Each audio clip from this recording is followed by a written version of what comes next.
My name is Nora, and the Christmas Eve I thought would bind my family together became the night I learned I was never considered one of them.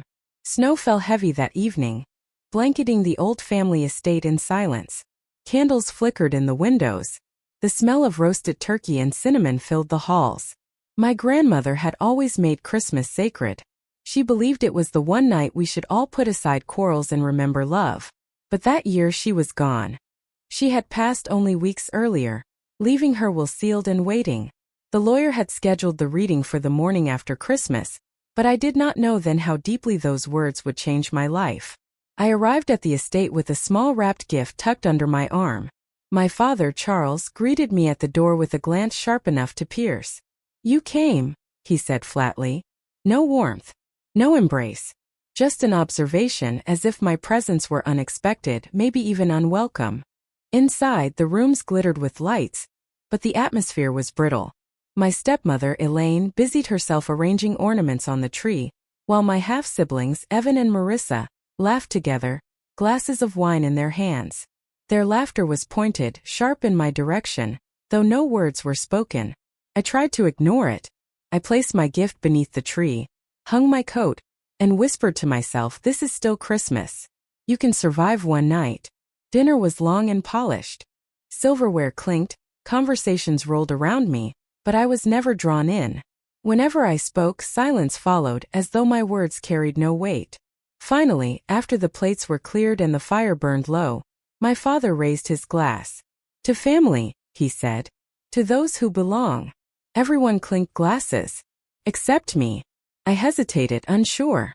And then my father turned, eyes fixed on me with the same coldness he had carried for years. "And to those who do not," he added. The word struck harder than any slap. For a moment I thought I had misheard. But the smirks on Evan and Marissa's faces told me otherwise. Elaine did not correct him. She simply sipped her wine, her painted lips curling. "You are not family, Nora," my father said, his voice low but deliberate. "You never were. You were a burden your grandmother forced upon us."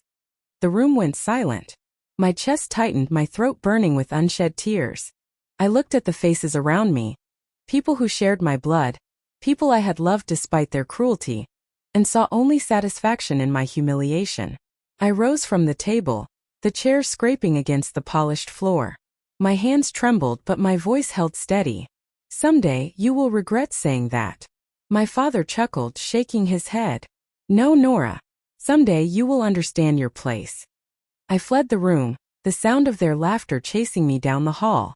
That night, in the small guest room where no one came to comfort me, I cried until my body shook. But in the hollow quiet, one thought took root. My grandmother had loved me. She had raised me when no one else would. And she had promised me once, in whispers I thought too tender to believe, "When I am gone, you will see your worth. They will see it too." I clung to that memory like a lifeline, not knowing then how literal her promise had been. Because the very next morning, as snow still blanketed the estate and the family gathered before the judge, those words would rise again, not from my grandmother's lips, but from her will, read out loud for all of them to hear. And on that morning my father would discover that his cruel declaration, that I was not family, would become the very chain dragging him into disgrace. The morning after Christmas Eve dawned gray and brittle, the snow outside piled high against the windows. I dressed in silence, pulling on the black wool dress my grandmother had given me years ago. It was simple, but wearing it felt like carrying a piece of her into the day ahead. The family gathered in the drawing room. The fire was lit, but the warmth did not reach us. My father sat stiffly in the leather armchair at the head of the room. Elaine perched beside him like a shadow, her pearl earrings catching the light. Evan and Marissa lounged on the sofa, their eyes bright with anticipation, as if Christmas morning had come twice. The lawyer, Mr. Whitmore, arrived promptly at 10. He carried a heavy leather briefcase, his breath clouding in the cold air as he entered. He bowed his head politely to me. "Miss Nora," he said softly, and I saw in his eyes a flicker of kindness absent from the rest of the room. We all sat. Mr. Whitmore set the briefcase on the coffee table, unlatched it, and withdrew the thick envelope sealed with my grandmother's signature wax. He cleared his throat. "By her request, I will read this in full. Please remain silent until it is complete. The room stilled. The only sound was the crackle of the fire. My father leaned back, a faint smirk on his lips, as though confident he already knew what would be revealed. Elaine squeezed his hand, her expression smug. Evan and Marissa exchanged quick grins. Mr. Whitmore began. My estate, my home, and all assets I leave behind are to be divided according to the following terms. At first, the words rolled predictably. Bequests to distant cousins, small sums for charities, gifts of jewelry and heirlooms. Evan and Marissa nearly vibrated with excitement when their names were called. Trust funds, accounts, items of value. Elaine's lips curved as she received mention of certain investments. But my name had not yet been spoken. I sat frozen, my hands clasped tight in my lap. Finally, Mr. Whitmore paused, his voice dropping slightly. And to my granddaughter, Nora. All eyes shifted to me. My father's smirk faded, his jaw tightening. I leave the family estate in its entirety. The house, the land, and the holdings connected to it are hers, to be owned fully and without condition. The room erupted. Elaine gasped. Evan's wine glass slipped from his hand, shattering on the floor. Marissa choked on her breath. My father shot to his feet, his face red with rage. What nonsense is this? Mr. Whitmore did not flinch. He lifted the sealed page. This was her clear wish, signed and witnessed. She specifies that Nora alone shall inherit the estate. No amendments, no conditions. I sat frozen, the words spinning in my ears. The estate. The home I had grown up in, the land my grandmother had walked every morning. The heart of our family's history, it was mine. My father's voice roared over the crackle of the fire. This is an outrage. She must have been manipulated. Nora doesn't deserve this. She isn't even. He cut himself off, but the words hung heavy. Not family. Mr. Whitmore's eyes narrowed. Your mother was of sound mind when this was signed. The documents are legally binding. Contesting them would be fruitless. Marissa rose, her hands trembling. She always favored Nora. She pitied her. This isn't fair. Evan muttered. She was never meant to stay. Father's right. I finally found my voice, though it shook. Grandmother loved me. She raised me when no one else would. She knew exactly what she was doing. My father turned on me, eyes blazing. You dare stand there and claim her will as your triumph? You are nothing but a shadow clinging to her pity. You think this makes you family? You will never be family. The words stabbed deeper than the night before. He had not misspoken at dinner. He meant it. Every word was deliberate. But this time I did not run. I lifted my chin and met his glare. I don't need your permission to belong. She has already given me everything that matters. The lawyer gathered the documents, sealing them again. The matter is settled. The estate is Nora's. The silence that followed was heavy, broken only by the ticking of the grandfather clock. My father's hands clenched into fists, and I saw in his eyes something darker than anger. It was determination. Because while the law had spoken, my father's pride would not surrender so easily, and I knew he would do everything in his power to strip me of what my grandmother had left. The hours after the will's reading felt like walking through broken glass. My father didn't speak to me directly, but the air around him was filled with fury. Elaine whispered sharply in corners, Evan slammed doors, Marissa wept as though she had been robbed. The estate, which had always felt cold under their control, now seemed hostile, every hallway echoing with resentment. I returned to my grandmother's old bedroom that night, shutting the door behind me, clutching the letter she had left on my nightstand years earlier. Her handwriting looped gently across the page. Nora, when I am gone, know that my love for you is stronger than their bitterness. Stand tall, child. They cannot erase you. I held those words against my chest, but even they could not quiet the fear curling in my stomach. My father would not stop. His pride was too large, his anger too sharp. He would find a way to fight. The next morning confirmed it. I overheard him speaking with Elaine in the parlor. His voice was low, dangerous. We'll contest it. Claim she manipulated mother, claim she was unstable. Elaine's reply was a hiss. You know how stubborn Whitmore is. He'll stand by those papers. Then we make it about Nora, my father snapped. She's unfit. She can't manage an estate. She's never had a career. No judge will believe she can carry it. The words froze me. They were already plotting to strip me of what was mine. That was the moment I knew. I needed proof. Not just the will. Not just my grandmother's trust. I needed evidence that I was capable, that I was not the weak shadow they painted me to be. I called Julia, my closest friend from university, the one person I could trust outside these walls. She came that evening, her arms full of files and her eyes full of determination. If they want a fight, Nora, we'll give them one.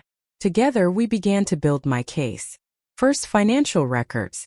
My grandmother had taught me bookkeeping when I was a teenager. For years, I had managed her household expenses when arthritis had made writing painful for her. Julia and I dug through drawers, files, and boxes in the study. We found ledgers in my handwriting, signed by my grandmother, proof that I had balanced accounts, paid staff, managed repairs. "Look at this," Julia whispered, holding up a ledger marked from 3 years ago. "You oversaw the renovations of the East Wing. Contractors signed off. You weren't a passive granddaughter. You were already acting as guardian." Next, testimonies. The groundskeeper, Harold, had worked on the property since before I was born.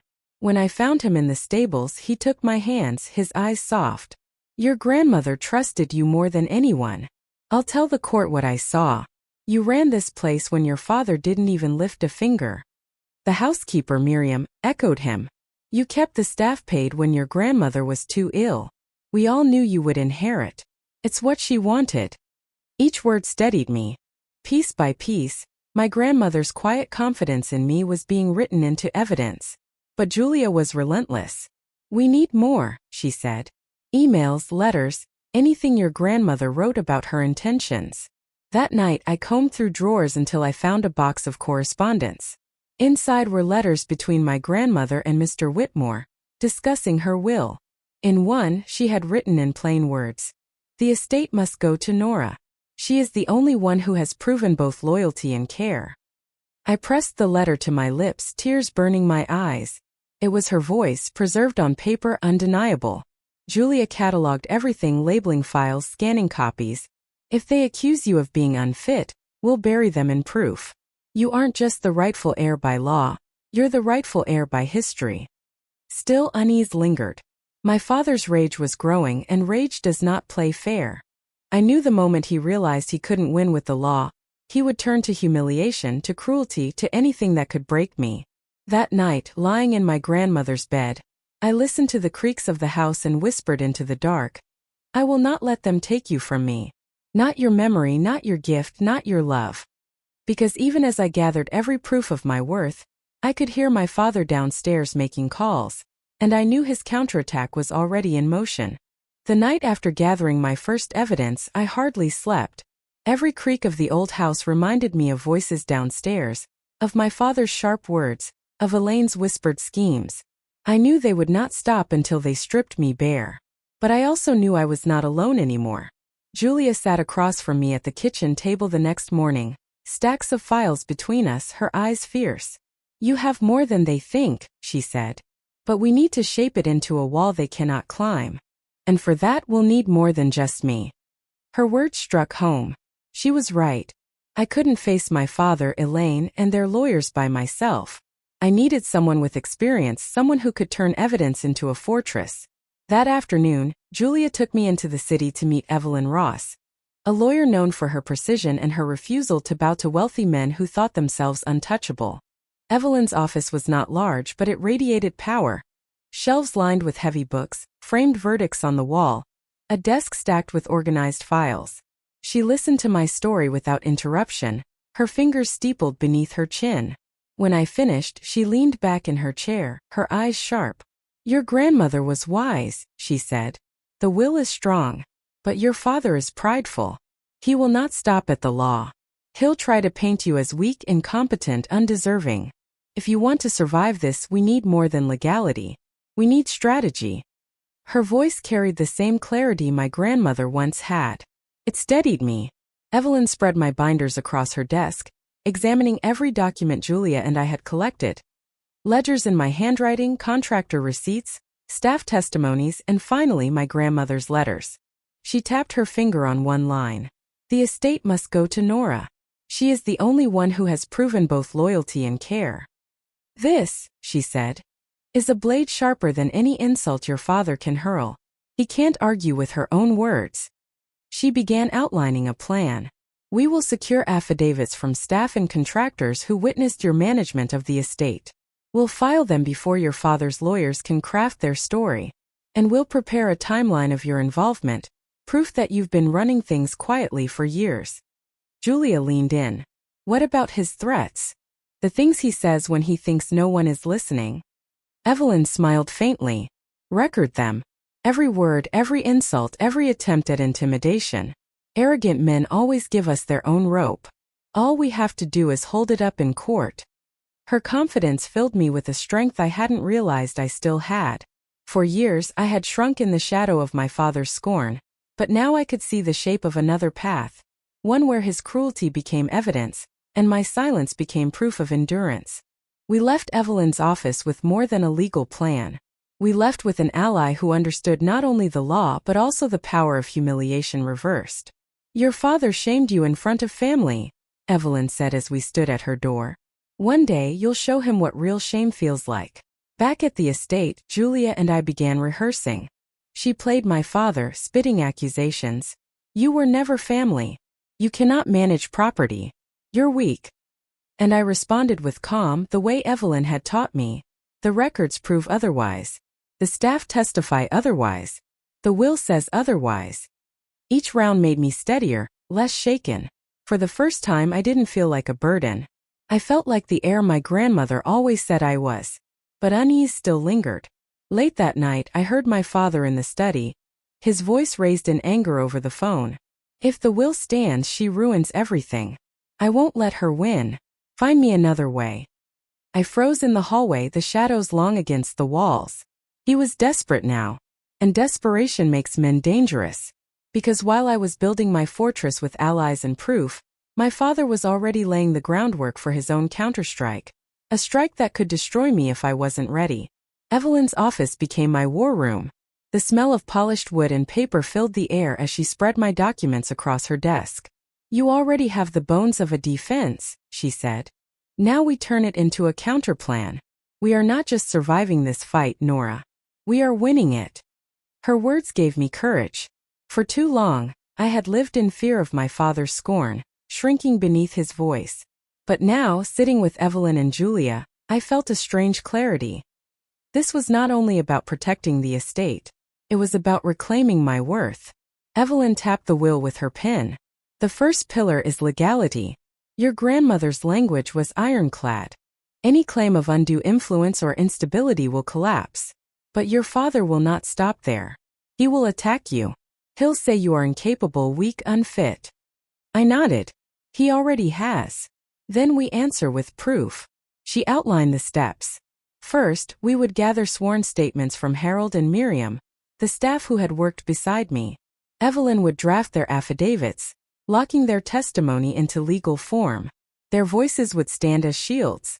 Second, we would compile financial records into a clean timeline. Julia and I spent nights in the study, arranging receipts and ledgers into binders that showed every bill paid, every project completed. Evelyn insisted we make copies of everything, keeping one set in her office, one in mine, and one hidden elsewhere. Redundancy, she said. If he tries to bury you in chaos, you respond with order. Third, we would prepare character witnesses. Julia would testify, but so would others. Professors from university who remembered my diligence, neighbors who saw me manage the land when my father didn't. Each voice would chip away at the picture he wanted to paint. But Evelyn wanted more than just defense. He humiliated you at Christmas Eve dinner. He told you to your face you were not family. Imagine what that means in front of a judge. Julia leaned forward. We'll make sure his own words become evidence. So we began recording. Each time he raised his voice, each insult whispered in a hallway, each threat of court.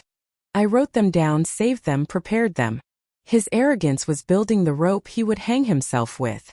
Laura, the PR consultant Evelyn trusted, joined us one evening. Her approach was different but sharp. If this goes public, perception will matter as much as law. You must appear calm, dignified, unshaken. Do not let him drag you into rage. His fury will destroy him faster than any argument we make. We rehearsed at Evelyn's desk. Julia played my father, shouting accusations. You were never family. You cannot run an estate. You are weak. And I answered evenly. The will is binding. The records are clear. I honor my grandmother's wishes. Each round made my voice steadier, less fragile. For years I had flinched at his anger. Now I met it with silence and truth. The plan formed piece by piece. We would not wait for his attack in court. We would be ready to strike first if he cornered me in public. Evelyn explained. Humiliation is his weapon. We will turn it back on him. The moment he tries to disgrace you again, you will reveal what he fears most, that your grandmother saw through him, and she left him with nothing. I thought of the Christmas Eve toast, of his cruel voice declaring, You are not family. My chest still ached with that wound. But now I imagined answering with documents, witnesses, law. I imagined the silence in the room when his pride collapsed. That night, back in my grandmother's room, I sat by her portrait. I'm ready, I whispered. I won't let him erase me. But even as I spoke, I heard his footsteps echo through the hall. His voice low and bitter on the phone. If the law won't bend, we'll make her bend. She'll crack under pressure. Because while I was building a fortress of truth, my father was sharpening new weapons, and I knew his next move would not be in court, but in the shadows where law could not always protect me. The day of my father's counterstrike arrived dressed as something ordinary. Lydia, my aunt, had invited us all for what she called a holiday reconciliation luncheon. She wanted to ease tensions after the will's reading. But I knew better. My father loved stages, and family gatherings were his favorite theater. Snow still blanketed the streets as Julia and I drove to Lydia's house. Evelyn had warned me that this might be the moment. He will push you in public, she had said. If he does, stay calm. Let him reveal himself. Then you reveal the truth. Inside, the dining room glittered with silver and crystal. The table stretched long, candles flickering, the air heavy with roasted meats and wine. Relatives filled the chairs, their voices low with gossip. My father sat at the head, Elaine poised beside him, Evan and Marissa leaning close. Their smiles were thin, their eyes sharp. I took my seat near the middle, Julia at my side. Evelyn a few seats away, pretending to be only a friend. My hands trembled under the table, but I remembered Laura's coaching. Sit straight. Breathe. Dignity is sharper than anger. For a while, conversation hummed along shallow topics. Weather. Work. Holidays. I thought perhaps my father would wait. But he couldn't. He thrived on spectacle. When the main course arrived, he stood, glass in hand. His voice cut across the table. Family, we must speak plainly. My mother's will has created confusion, but we all know what is right. Nora cannot manage this estate. She has neither the skill nor the strength. If she cares about this family, she will sign it over. Murmurs rippled. Some glanced at me with pity, others with discomfort. Elaine nodded solemnly, as if rehearsed. Evan leaned forward. It's true. She'll ruin everything if she tries to hold it. Marissa added. Grandmother was sentimental. She didn't think clearly. We have to protect the estate. I felt the blood rush to my cheeks. I reached for the envelope in my bag, the will certified, undeniable. I was ready to rise, to strike as we planned. But before I could, Lydia's butler entered with a folded paper, sealed in red wax. He handed it directly to my father. This was delivered for you, sir. Urgent. My father frowned, broke the seal, and scanned the page. A smile spread across his lips. He looked up, eyes burning with triumph. It seems, he said loudly, that my petition has already been filed. The court will review Nora's fitness to manage the estate. They will see the truth she tries to hide, that she is incompetent. This letter confirms the process has begun. Gasps rose around the table. I froze, my fingers tightening on the envelope in my lap. He had moved faster than we thought. Evelyn's eyes narrowed, her face calm but tense. My father turned to me, holding the letter high. You see, Nora? It is not just my word anymore. The court will decide. You cannot hide behind scraps of paper. You will be exposed. Elaine placed her hand over his, her voice sickly sweet. It is for your own good, Nora. You're young, fragile. Let your father protect you. The words stabbed deeper than any insult. Protect me? He wanted to erase me. I rose slowly, the room hushed, every eye on me. Julia whispered, "Now, this is the moment." But as I prepared to reveal the certified will, Evelyn gave the slightest shake of her head. Her eyes said, "Wait. Not yet." My father smirked, mistaking my pause for weakness. "Do you see? Even now, she has nothing to say." Inside, my chest burned. I wanted to slam the papers on the table, to shout, to show them all. But if Evelyn was right, revealing too soon might give him room to twist the story. My grandmother had taught me patience. And revenge, Evelyn had reminded me, was not an outburst. It was precision. So I sat back down, my silence heavier than any words. The relatives exchanged uneasy glances. My father mistook their discomfort for agreement. He raised his glass again. To the estate's future. To those strong enough to protect it. No one clinked glasses. The sound of the fire crackling filled the silence. Because while he gloated over his false victory, I knew the time would come, sooner than he expected, when I would place the truth before everyone, and his pride would collapse under the weight of his own arrogance. The days after my father's smug announcement were heavy with silence. Relatives whispered, neighbors speculated, and every corner of the estate seemed to echo his words. The court will decide. Nora cannot manage it. But Evelyn reminded me that patience is sharper than pride. Let him dig his own hole, she said. When the time comes, we will not whisper. We will expose him, and the room will not forget. That time came sooner than I expected. The hearing was scheduled for the first week of January. Snow still covered the ground as we entered the courthouse. The air inside was cold, filled with the murmur of voices and the weight of judgment. My father strutted through the doors in a dark suit, Elaine on his arm, Evan and Marissa trailing behind like an entourage. They looked smug, as though victory were already theirs. I sat quietly beside Evelyn and Julia, the certified envelope resting in my lap. My heart pounded, but my breath stayed steady. The judge entered and silence fell. Papers shuffled, names were read, and then my father was invited to speak. He rose with theatrical gravity.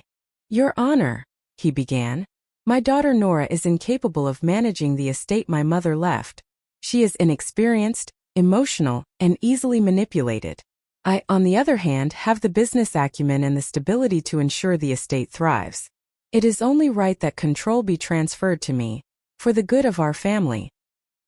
He glanced toward the gallery, where relatives and acquaintances sat.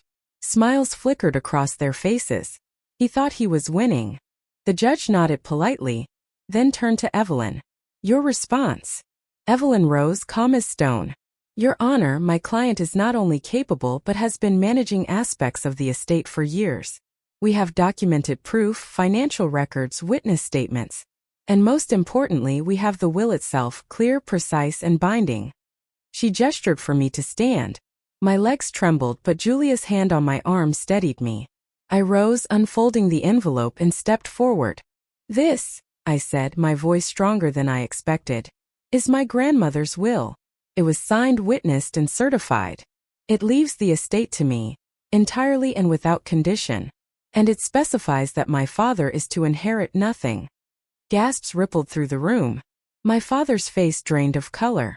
The judge extended his hand, and Evelyn placed the certified documents before him. He examined the seals, the signatures, the witnesses. Finally, he looked up, his voice clear. "This will is legally sound. The intentions of the deceased are unmistakable." My father sprang to his feet. "She manipulated my mother. She poisoned her mind against me." But Evelyn's voice sliced through his protest. "Your Honor, we also have letters written by the deceased herself, confirming her intent. In her own words, the estate must go to Nora. She is the only one who has proven both loyalty and care." She handed the letter to the judge. He read it, then set it down with finality. "That is sufficient." The gallery buzzed. Relatives whispered, shock written across their faces. I turned to my father, meeting his furious gaze. "You told me on Christmas Eve I was not family, but she knew the truth. I was her family. I am her family. and nothing you say can change that. For the first time his composure cracked. His voice broke, raw with desperation. You will regret this, Nora. I am your father. The judge raised a hand. Enough. This court recognizes the will as binding. Control of the estate remains with Nora. This case is closed. The gavel struck, echoing like thunder. Evan and Marissa stared at the floor. Elaine's painted lips tightened into a hard line. My father stood frozen, humiliated in front of the very people he had hoped to impress. And I, standing tall with the will in my hand, felt the weight of years of silence lift. Because even though the court had spoken and my victory was undeniable, I could see in my father's eyes that he was not finished. His pride was shattered, but his rage was far from gone. The sound of the gavel still echoed in my ears as the courtroom emptied. But the true storm began in the hallway outside.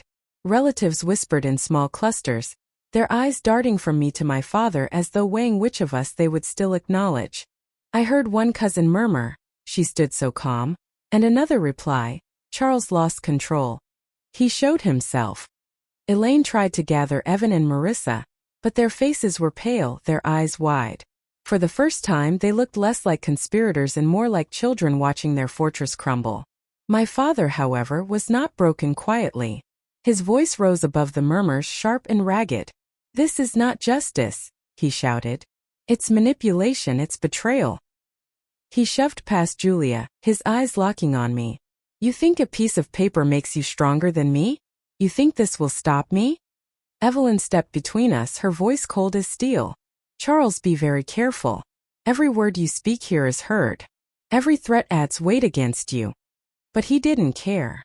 His pride had been torn open in public, and his rage spilled into the open like wildfire. "She was nothing," he bellowed. "A burden. My mother spoiled her, and now she ruins everything. She will destroy this estate." Silence fell. Even those who once sided with him turned away, ashamed to be near his fury. The mask he had worn for years, the respectable patriarch, the careful businessman, was gone. What remained was raw bitterness, visible to everyone. I stood still, my hands clenched, my breath steady. Laura's coaching whispered in my mind, "Do not answer rage with rage. Let his fury damn itself." So I met his eyes and said only, "You revealed yourself, father. Not me." The words stung him harder than any insult. His face reddened, veins tightening at his temple. For a moment I feared he might strike me. But then he turned sharply, storming down the corridor, his footsteps echoing like drums of war. Elaine hurried after him, dragging Evan and Marissa with her. When they were gone, Julia exhaled hard, her shoulders shaking. "He's unhinged, Nora. I saw it in his eyes. This isn't over." Evelyn placed a hand on my shoulder. "She's right. You won today, but victories like this cut deep. Men like him don't lick their wounds quietly. They look for shadows to hide in. We must be ready." The rest of the family trickled away, leaving me in the quiet hallway. I leaned against the cold marble wall, my body trembling now that the storm had passed. But inside a strange calm grew. For the first time in my life, I had stood before my father's wrath and not bowed. I had faced him in front of the world, and the world had seen the truth. That evening, I returned to the estate alone. Snow covered the grounds, the trees heavy with white. I walked the garden paths my grandmother once tended, her words echoing in my memory. "Stand tall, child. They cannot erase you." I wanted to believe the worst was behind me. Yet when I entered the house, I found an envelope shoved beneath the front door. No address, no seal. Just my name scrawled in my father's furious hand. I opened it with trembling fingers. Inside was a single sentence. "If the law won't give it to me, I'll take it another way." My knees weakened. The paper shook in my grasp. This was no longer just about courts and wills. His rage had grown past reason, past dignity. Julia urged me to call the police. Evelyn counseled me to keep the letter, to add it to the growing file of threats. But neither reassurance silenced the dread crawling through me. My father had lost publicly. He had been stripped of power in front of relatives, friends, and the law. But humiliation, I realized, can be more dangerous than defeat. Because while the world now saw me as victorious, I knew my father's rage was not done. And the next move he made would not come with papers or petitions, but with the kind of desperation that leaves no rules at all. The morning after the hearing, sunlight spilled across the estate like nothing had changed. Yet everything had. My father's pride had been broken in court, the will upheld, my grandmother's voice honored. But victory does not erase fear. It only sharpens it. The newspaper headlines arrived before breakfast. Julia dropped them on the kitchen table, her eyes wide with a mixture of pride and concern. Judge upholds grandmother's will, heiress retains estate. Charles Moreau loses battle against daughter Nora. Family feud erupts in courtroom. Photographs accompanied the words. One showed me standing with the will in hand, steady and calm. Another caught my father mid-shout, his face contorted with anger, Evelyn standing firmly between us. The contrast was undeniable. Neighbors called, their voices full of support. "You were so brave, Nora," one woman said. "We've all seen how your father treated you. It's about time someone stood against him." For the first time, I felt a sense of belonging in this town that had watched me grow in silence. My grandmother's gift had not only secured my place legally, it had made my worth visible to others. But shadows crept in alongside the light. By noon, my phone buzzed with a message from an unknown number. "Enjoy your victory while you can. Nothing lasts forever." Julia urged me to block it. Evelyn told me to log it, print it, and add it to the folder of threats. "He's building a trail of his own downfall," she said. But the words still crawled under my skin like ice. That evening, I walked the halls of the estate alone. The portraits of my ancestors stared down at me, silent witnesses to both my triumph and my dread. I paused before my grandmother's portrait. Her eyes, kind even in paint, seemed to whisper the same words she once told me in life. "Stand tall, child. They cannot erase you." But then I remembered the letter slipped under my door, my father's furious handwriting. "If the law won't give it to me, I'll take it another way." Evelyn warned me he might try to discredit me socially. "Expect gossip, false stories, attempts to paint you as unstable."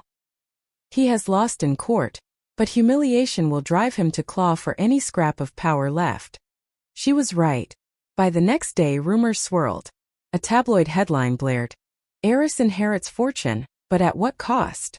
The article quoted sources claiming I manipulated my grandmother, that I isolated her, that I took advantage of her fragile state. Lies planted to stain my name. Julia slammed the paper down. "It's him. He's behind this." But Evelyn was calm. "Good. Let him spread lies. We'll answer with truth, the same way we did in court. Each falsehood strengthens our case if we keep the record clear." Still, I couldn't shake the image of my father pacing in his study, whispering into phones, weaving webs of venom. He had lost in the daylight, but in the dark he still plotted. That night I heard footsteps outside the estate. I stood at the window, peering into the snow-dusted garden. A figure moved at the edge of the trees, watching. My breath caught in my throat, but when I blinked the figure was gone. Was it paranoia? Or was my father truly so desperate he would stalk the home that no longer belonged to him? Julia urged me to install cameras. Evelyn insisted on extra locks. Harold, the groundskeeper, offered to stay overnight. Their concern warmed me, but inside I carried a truth I could not ignore. My father's rage had no limit. The world saw me as victorious. The papers painted me as strong. But victories come with scars, and I felt mine growing deeper each day. Because while I had won the estate and proven my worth, I knew the final chapter was yet to come. My father's last desperate act. A strike that could either destroy me or prove once and for all that I was stronger than the shadow he tried to cast. Weeks passed, and the snow began to melt from the estate's grounds. With each day the shadows of Christmas faded, replaced by the quiet hum of work. Harold repaired the stables, Miriam polished the banisters, Julia stacked fresh files in the study. Life resumed, steady and real. And yet my father lingered in the air like a ghost. His threats, his letters, the shadow I thought I saw outside the garden. They haunted me in the nights. But daylight carried a truth he could not erase. I had stood against him, and I had not fallen. The estate was mine. More than that, my grandmother's faith in me was mine. Every ledger she had taught me to balance, every line she had written in her will, every whisper of encouragement lived on in me. Neighbors continued to stop by. Some brought pies, others warm words. One woman pressed my hand and said, "You gave us courage, Nora. To see you stand against a man like him, it reminded us all we can be stronger than the ones who try to belittle us." Those words meant more than any headline. For years I had believed my silence meant weakness. I had thought my father's voice defined my worth. But silence had been my strength, my preparation. And when the time came, my voice had risen steady, undeniable. As winter faded into spring, news reached me that my father's ventures were collapsing. Investors withdrew. Associates abandoned him. Pride had carried him high, but pride alone is fragile.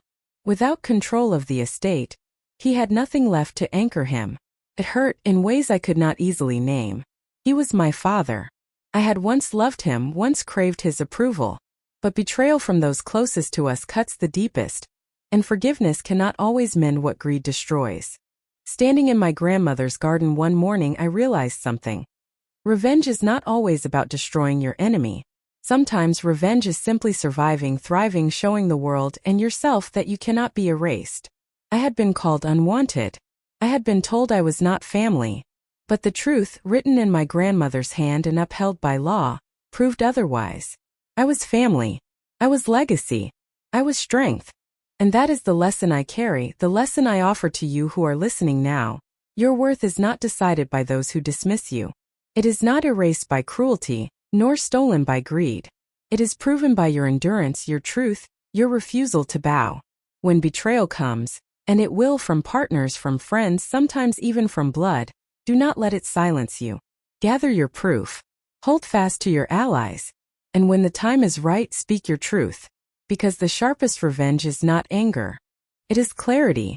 It is dignity. It is the unshakable strength of saying, "You tried to erase me, but I am still here." My name is Nora. On Christmas Eve, my father told me I was not family. The next day, the judge read my grandmother's will, and the truth silenced his lies. And I want you to remember, no matter how deep the betrayal, no matter how heavy the shame, you are stronger than those who try to take your place. Stand tall. Claim your worth. And never forget, revenge, when guided by truth, will always belong to those who endure.